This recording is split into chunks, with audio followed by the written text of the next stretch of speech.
Very good morning friends नमस्कार। आज आसतु मो निजर ट्रेडिंग विषय अनुभूति मुझे जन चाहूँगी।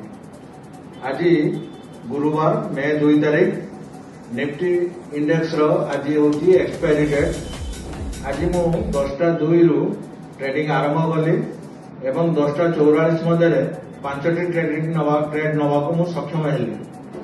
मोर पोर्टफोलियो समुदाय 2500 टंका थिला और से 2500 टंका विनिमय मु 5टा ट्रेड नवा को संभव कली, जो कि मोर प्रत्येक ट्रेड रे लाभ होईची।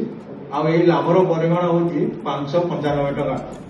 जदि मु 2500 टंका 595 टंका लाभ ये 40 मिनिट भितर अर्जन कर क्षति कौन?